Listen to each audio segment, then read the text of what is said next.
Ninakusalimu katika jina la Bwana wetu Yesu Kristo, Bwana wa utukufu, Mungu mkuu na Mwokozi wetu, ambaye yuko na atakuwepo na milele yote yupo. Endelea kumwamini wakati vita nyingi inapoendelea kushambulia imani ya wana wa Mungu. Wewe endelea kusimama imara katika jina la Yesu Kristo wa Nazareti aliye hai. Wakati unapokutana na dhiki na taabu na misukosuko na kukatishwa tamaa, endelea mbele, simama imara.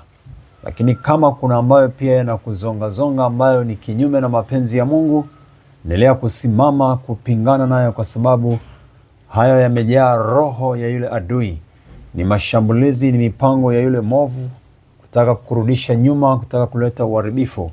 Lakini simama tu, simama imara na endelea kufanya haki na utakatifu, kwa kuwa Mungu ni mtakatifu nasi tutakuwa watakatifu, ndivyo asemavyo. Tunapoendelea kukutana na taabu, sisi tuendelee kujua kwamba Mungu wetu atakuja wala hakawii, na ahadi za Mungu wetu ni hakika na ndio. Pole kwa changamoto unazopita, Yesu Kristo yuko karibu, anakuvusha. Hata kama uko katika tanuru la moto, katika vita mbalimbali, Yesu yuko karibu, hata kuacha. Jitahidi kusimama kwenye utakatifu, kwenye kweli, kwenye mapenzi ya Mungu, ufalme wa Mungu kwanza. Amina. Roho Mtakatifu, asante. Ninaomba tufundishe, ninaomba tuongoze wewe. Tunaposoma maandiko ya matakatifu, hatuna kitu kabisa bila wewe, hatuwezi chochote.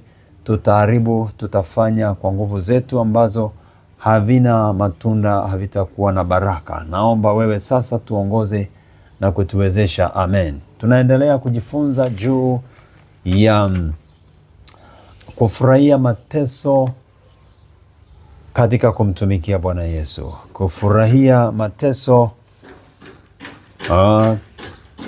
katika kumtumikia Bwana Yesu, au wakati wa kumtumikia Bwana Yesu, kuendelea kuwa na furaha.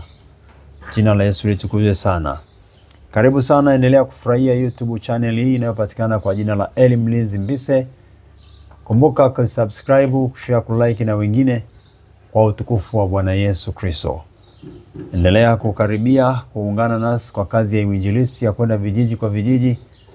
Tarehe 28 tutakuwa tuko kule Jungu, Tanga, na mara baada ya hapo tutakuwa na muendelezo wa maeneo mbalimbali.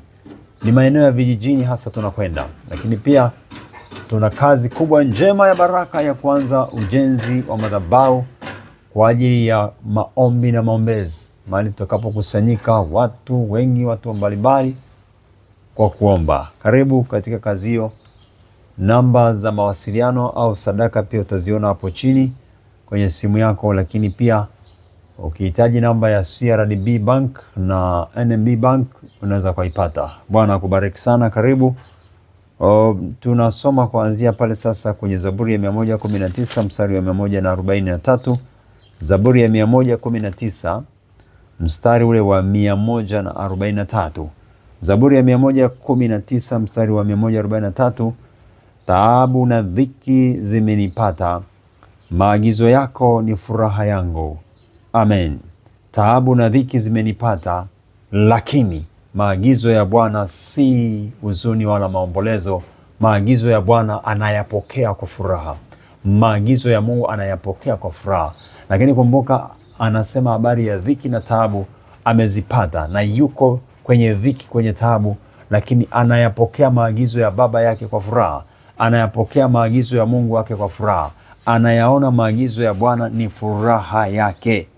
Maagizo yako ni furaha yangu. Taabu na dhiki zimenipata, lakini maagizo yako ni furaha. Wakati ambapo mtu anakuwa anapita kwenye dhiki, kwenye magumu, kwenye shida, kwenye taabu, lakini anafika mahali anaona pamoja na yote hayo, lakini maagizo ya Baba yangu kwangu ni furaha, naendelea kuyapokea kwa furaha, na nitaendelea kuyapokea, au ataendelea kuyapokea kwa furaha. Tuendelee kuyapokea kwa furaha maagizo ya Baba yetu, japo tunakutana na dhiki na taabu na kila namna ya majeraha na maumivu ya moyo na kudharauliwa na kuchukiwa na kutendwa mengi yasiyo sawa, lakini tuendelee kuona ya kwamba kwa Bwana ni furaha. Kumtumikia Bwana Yesu ni furaha. Kumtumikia Jehova Bwana Yesu ni furaha, sio huzuni, sio maombolezo, ni furaha. Kumtumikia Bwana Yesu ni furaha. Kumtumikia Bwana Yesu ni baraka. Kuendelea na safari ya Injili, safari ya utumishi mwema, safari ya kumtumikia Yesu ni furaha, wala sio huzuni, bali ni furaha wakati wote. Shalom, shalom. Ni furaha. Tukae katika furaha na katika amani wakati wote, katika hali zozote. Tusiende kwa huzuni wala kwa maombolezo. Tusiende kwa manunguniko katika kumtumikia Bwana Yesu, bali kwa amani kabisa na furaha tele tele. Na amani ya Mungu ipitayo fahamu na akili zote itatuhifadhi, ikuhifadhi wakati wote na nia yako katika jina la Yesu. Na taabu na dhiki zimenipata, maagizo yako ni furaha yangu. Maagizo yako ni furaha yangu.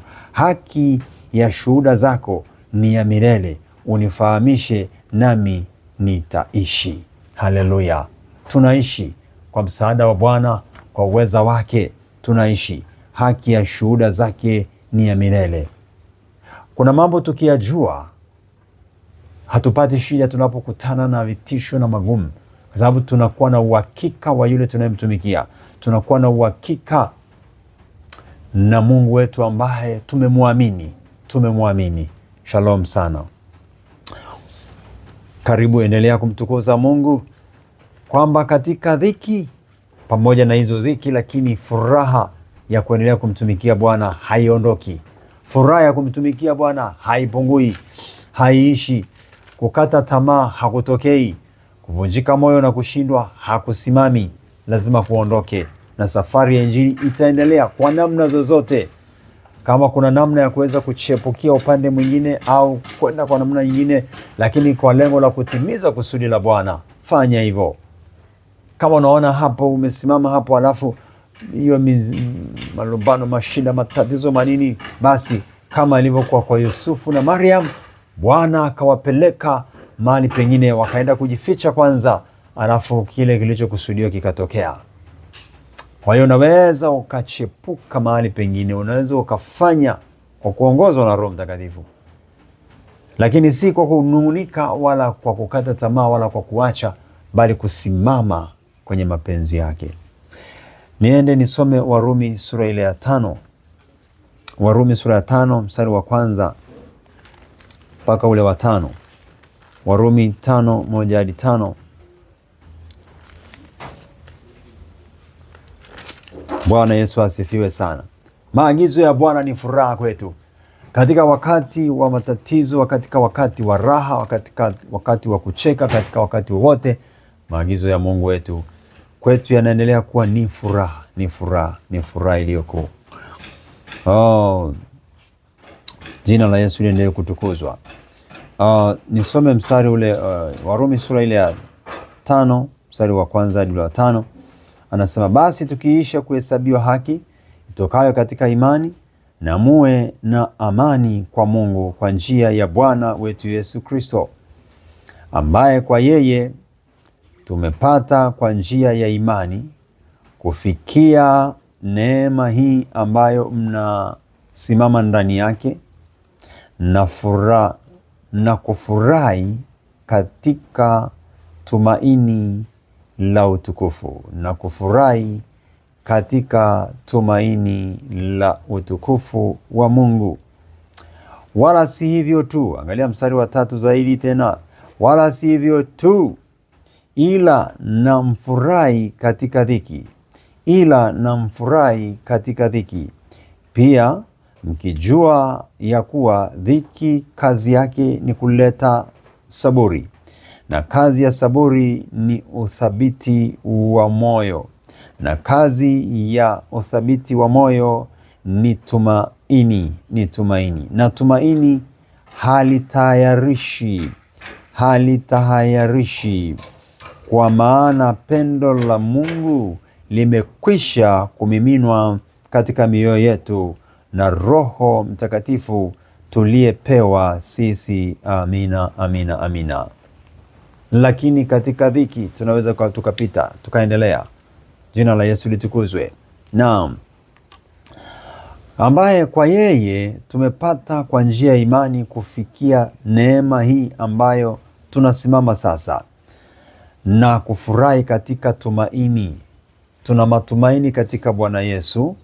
Tunapoendelea kukutana na tutakao kukutana nayo, tuna imani na matumaini. Imani na matumaini katika dhiki, katika taabu, katika wakati mgumu wa ulimwengu au wa familia au wa binafsi ya mtu.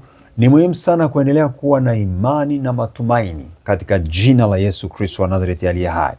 Mstari ule wa 4 ule wa 3 anasema, wala si hivyo tu, ila namfurahi katika dhiki pia. Ila namfurahi katika dhiki pia. Yani katika mambo magumu, katika taabu, tunatakiwa kufurahi pia. Tunatakiwa kufurahi kwamba tunapita kwenye wakati huu ambao unanisukasuka, unanijenga, unaniimarisha. Misuli inaendelea kuimarika. Mtu ambaye yuko katika mchaka pilika za mambo mengi anazidi kuimarika kiakili, kimaisha, kwa sababu anajengewa uwezo, anajengewa nguvu, anajijengea kitu kizuri. Kwa hiyo inatupasa kuendelea kufurahi, kwa sababu mengine ni kwamba yanatujenga, yanatuimarisha, tuendelee kuwa imara, tuendelee kuwa katika Bwana. Kwa hiyo mengine tuyafurahie, wala tusinungunike, wala tusichoke, wala tusiogope, katika jina la Yesu Kristo wa Nazareti, mfalme wetu na Mungu wetu. Na anasema hapo, katika dhiki, sivyo tu, mfurahi katika dhiki, mkijua ya kuwa dhiki kazi yake ni kuleta saburi. Kazi ya dhiki ni kuleta saburi. Dhiki inaleta kitu kizuri. Uvumilivu, kungojea, itakuletea tulivu, amani itakuja, kuimba kutaanza kuendelea, tamsifu Bwana, msifu Bwana, msifu Bwana. Katika hiyo dhiki tunamsifu. Ni mwaminifu. Wakati mwingine tukikosa hela kidogo, tunaanza kununa au kunyong'onyea, kusikitika kwa sababu hela haipo mfukoni. Wakati mwingine kukosa hela ni moja ya kutujenga, kutukumbusha kuweka akiba, kutusaidia kujua kwamba, na wakati mwingine si kitu inakuja kwa sababu tu inatuimarisha kitu fulani. Kama ambavyo wakati mwingine tunaweza tukaacha kula. Unasikia njaa, mwili unachoka, lakini unaacha kula, nasema sili sinywi, kwa ajili ya maombi, kwa ajili ya utukufu wa Mungu Baba. Kwa hiyo mara baada ya kufunga, mwili unakuwa na nguvu za kiroho, unakuwa na nguvu za mwili pia. Afya inajengeka, inakaa vizuri. Kwa hiyo kuna dhiki tunazipitia, zina kazi ya kutuletea kitu kizuri. Kazi ya saburi ni uthabiti wa moyo. Mstari wa 4. Na kazi ya saburi ni uthabiti wa moyo, na kazi ya uthabiti wa moyo ni tumaini. Kazi ya uthabiti wa moyo ni tumaini. Tumaini, tumaini, tumaini na imani. Tunaishi kwa matumaini, tunakwenda kwa imani. Hatuogopi, hatufadhaishi. Tunaye Bwana anayetubariki na kutulinda, anayetusaidia, anayetupenda, mwaminifu na mtakatifu. Mungu aliye karibu, Mungu asiye mbali, Mungu atupendaye na Mungu atuponyaye kwa huruma na kwa rehema. Pende Bwana Mungu wako kwa moyo wako wote. Katika magumu yote, endelea kumpenda. Endelea kumpenda. Tuendelee kumpenda tu. Tuendelee kumpenda tu. Tuendelee kumpenda tu. Tuendelee kumwamini, tuendelee kumwamini, tuendelee kumwamini. Yuaja, haiko mbali.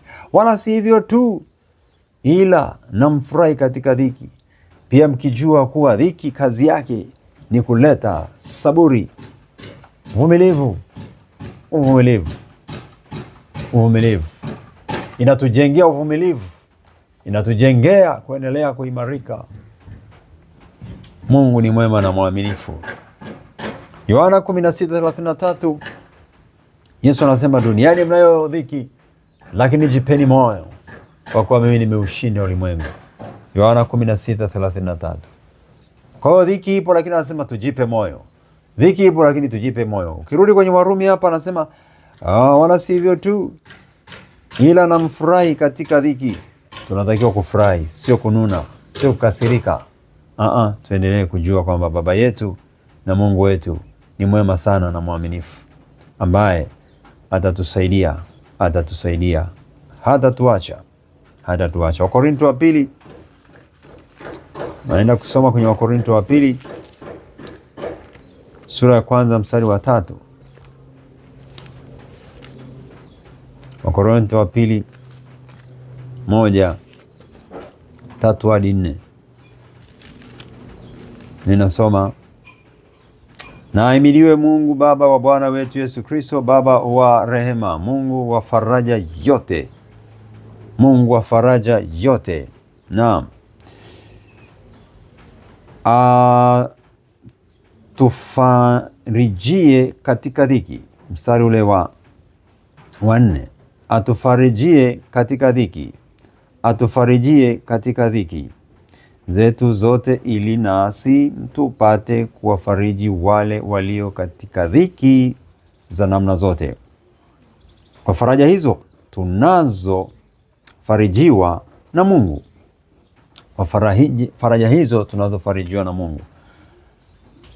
Nafsi zetu zifike mahali za kusema ahimidiwe Mungu Baba yangu. Wakati huo ni wakati mgumu, fedha haiko mfukoni, mambo hayako sawa, mambo mengi, kuna shida imetokea, ipo. Lakini tunatamka, na ahimidiwe Mungu Baba wa Bwana wangu Yesu Kristo, kwa rehema, Mungu wa faraja yote. Mungu ni mfariji. Kumbe Mungu ni mfariji. Mungu wetu ni mfariji, anafariji watoto wake. Kama baba na mama wanavyoweza kumbembeleza, kumfariji mtoto wao, Mungu Baba ni baba yetu mwenye kutufariji. Haleluya! Ni Mungu aliye baba wa kutufariji, anatufariji. Tena faraja yote. Atufarijie katika dhiki zetu zote, ili na sisi tupate kuwafariji. Kwamba na sisi tunaletewa faraja, ili na sisi tupeleke faraja. Tutapita kwenye changamoto ngumu, zitatusaidia kuwashuhudia wengine na kuwatia moyo wengine, kuwashuhudia wengine namna ambavyo kupita kwenye mambo magumu ikoje, na unaendeleaje, na nini kitatokea hapo wakati unapoendelea kupitia, lakini nini matokeo au matunda baada ya dhiki. Kwa hiyo tunatakiwa tupate kujijenga hapo, ili tuweze kusema au kufunulia na wengine, kuambia na wengine kile ambacho kipo na kile ambacho kinakwenda kupokelewa, tunaenda kukipata. Kwa sababu hakuna mtu anayevumilia katika imani akaja kuambulia matatizo au shida. Kuvumilia katika imani, kuendelea kuwa na uvumilivu na utulivu, kunakuja kuleta matunda mazuri, matokeo mazuri na baraka zilizo nyingi, katika jina la Yesu. Ahimidiwe Mungu Baba yetu, Mungu Mwokozi wetu, Baba wa Bwana wetu, Baba wa Bwana wetu Yesu Kristo, Baba wa rehema, Mungu wa faraja yote. Ni Baba wa rehema na faraja yote. Atufarijie katika dhiki zetu zote, ili na sisi tupate kufariji na wengine. Tunatakiwa na sisi kuchukua hatua kuendea wengine. Ahimidiwe Mungu, atukuzwe Mungu. Ni Mungu Baba wa faraja yote inayotakiwa. Yeye ni mfariji mkuu. Yesu ana roho ufariji, anayetufariji, anaye roho ufariji, anayetufariji, atakayetufariji, atakayetusaidia.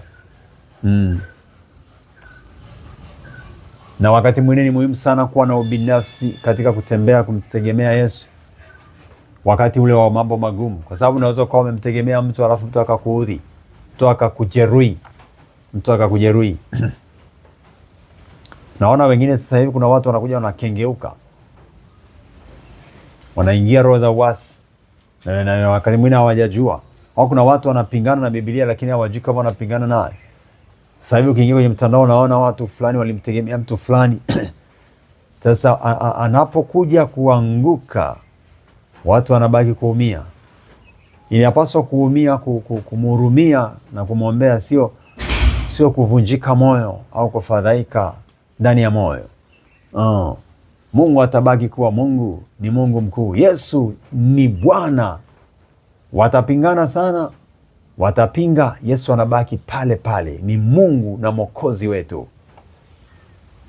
Kwa hiyo usijeruhike moyo wako kwa sababu ya watu ambao wanakwenda wanageuka geuka kama vile wanasiasa. Kuna wanasiasa leo yuko hivi, kesho anabadilika, mara yuko hivi. Lakini wewe katika Yesu ni kusimama, ni mstari mmoja, ni kwenda mbele, hakuna kurudi nyuma. Wengine wakirudi, wewe songa.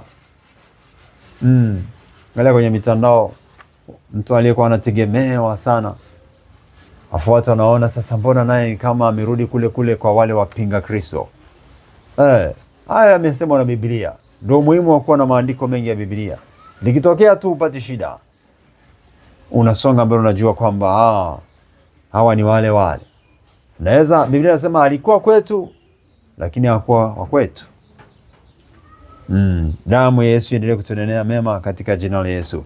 Bwana Mungu Baba wa faraja akufariji wewe ambaye iko dhiki na taabu na mambo magumu kwenye maisha yako, kwenye masomo yako, kwenye ujana wako, kwenye uzee wako, kwenye ndoa yako, kwenye uchumba wako, kwenye kazi, kwenye ofisi, kwenye malango yako.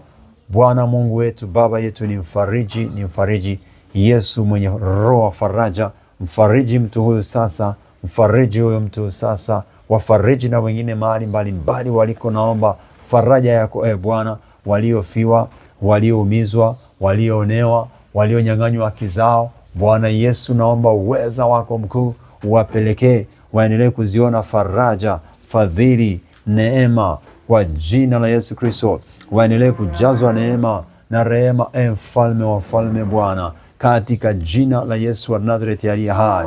Ninaomba mkono wako uliojaa uweza, mkono wako uliojaa nguvu, ukawajalie kutembea katika nguvu, katika mapenzi yako Baba, kwa jina la Yesu wa Nazareti aliye hai. Nami nasimama kupangua roho zile za kukatishwa tamaa, mawazo ya hofu, mashaka na yaamuru na yakemea toke sasa katika jina la Yesu. Baba, naomba uweza wako upite mahali mbalimbali, maofisini, kazini, kwa wafanyabiashara, kwenye ndoa, kwa vijana, Bwana, kwa vijana wako waliochoka na kukata tamaa. Ninaomba waponye, naomba wainue. Ninaomba rehema na fadhili zako ziwe pamoja nao, ili wapate kuvutwa na kurejea katika mapenzi ya Baba, katika jina la Yesu Kristo.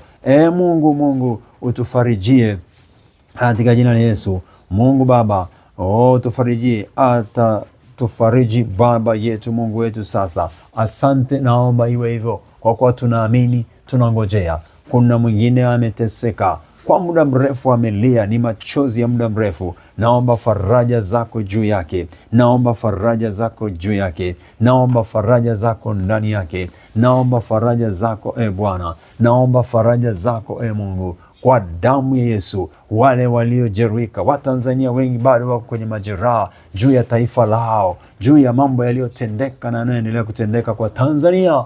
Mungu wa faraja, fariji na endelea kusimama mwenyewe. Wewe ndio ulipaye kisasi, wewe ndio ulipaye kisasi, wewe ndio ulipaye kisasi. Simama wewe tu, ukafanye wewe tu, ukatende wewe tu ya kupendezayo wewe Bwana, kwa ajili ya Tanzania, kwa ajili ya wanandoa, kwa ajili ya maisha yetu, kwa ajili ya wana wa Mungu, kwa ajili ya wakuaminio. Simama wewe tu, mfalme Bwana. Lile la kwako peke yako Jehova likatimizike, likafanyike, likatendeke, kwa jina la Yesu Kristo wa Nazareti, kwa jina la Yesu Kristo wa Nazareti, kwa jina la Yesu Kristo mfalme, kwa utukufu wako Mungu Baba mfalme, sasa na hata milele. Limidiwe, lisifiwe jina lako, kwa kuwa limejaa rehema na neema, katika jina la Yesu Kristo na kwa damu ya Yesu Kristo. Mungu mtakatifu, mfalme mkuu na muweza yote, Baba, nafungua walipofunga,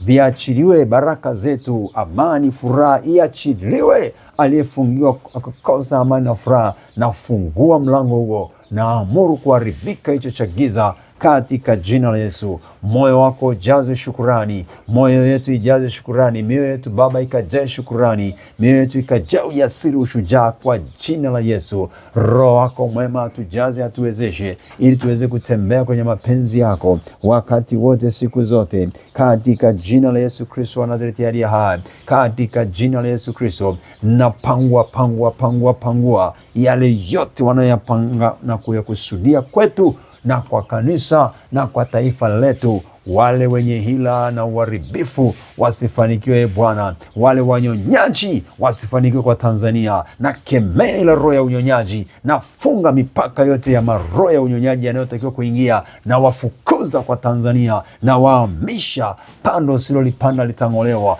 Ninang'oa hilo pando la unyonyaji na mateso kwa Watanzania, na ling'oke hilo pando. Mimi mtumishi wako ninaamuru kwa jina la Yesu, na ng'oa hilo pando walikolipanda la kutesa Tanzania, pando la unyonyaji, pando la uwaji, pando la utekaji, pando la uovu, ng'oka kwa jina la Yesu.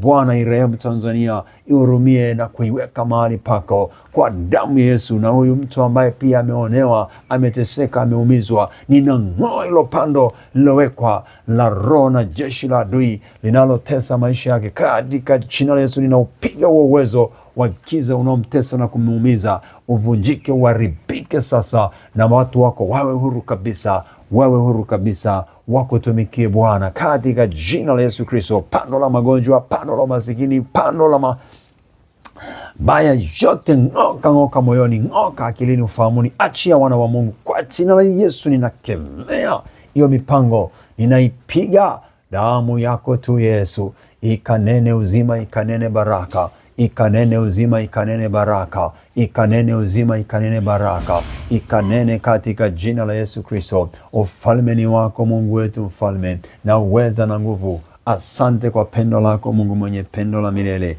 katika jina la Yesu Kristo. Asante kwa uaminifu wako na kwa utukufu wa jina lako. Damu ya Yesu ikalete ushindi, ikalete mema, ikatupatie kuendelea kusonga mbele katika jina la Yesu Kristo. Fadhili na rehema za Bwana Yesu na ziwe nawe sasa, na ziwe nasi Baba, taifa letu la Tanzania, na ziwe nasi kwenye ndoa zetu, kwenye familia zetu, kwenye utumishi na kutumikia.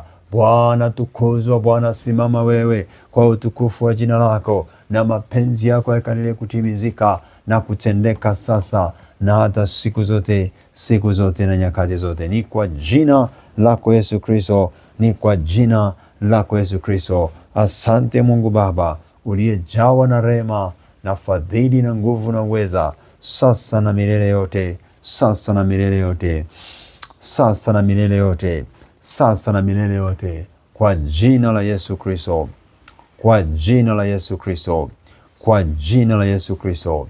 Atukuzwe Mungu wetu, ahimidiwe Bwana mfalme wetu, aliyejaa uweza na nguvu, aliyejaa rehema na neema, yeye aliyetukuka milele yote, katika jina la Yesu Kristo. Amen. Amani kujaze, furaha ya Bwana Yesu kujaze moyo wako sasa na milele. Karibu sana, endelea kumtumikia Yesu. Karibu kwenye YouTube channel hii, endelea kushare na wengine. Kumbuka kusubscribe kwa utukufu wa Bwana Yesu. Karibu kwa ajili ya kazi ya ujenzi wa madhabahu ambayo inahitajika kwanza. Karibu kwa ajili ya utumishi wa uinjilisti ambao kuanzia tarehe 28 tutakuwa tuko kule Jungu, Tanga, kwa ajili ya kuitenda kazi ya Bwana Yesu. Na mara baada ya hapo tunaingia maeneo mengine. Kuna Mpwapwa kule Nsugilo, ni ndani kabisa vijijini. Alafu kuna maeneo mengine Iringa, Mbeya na mengine tutakwenda. Mungu wetu wa neema anatuwezesha. Karibu sana. Namba ya simu ambayo unaweza kuitumia kwa jambo lolote jema katika huduma hii, lolote, mawasiliano, sadaka, tumia namba hizo hapo, ambayo ya Airtel na Vodacom. Ya Airtel ni 0787 62 75 91, 0787 62 75 91. Alafu ya Vodacom ni 0762 282 439, 0762 282 439. Karibu sana, na baraka na fadhili za Yesu ziwe nawe daima. Amen.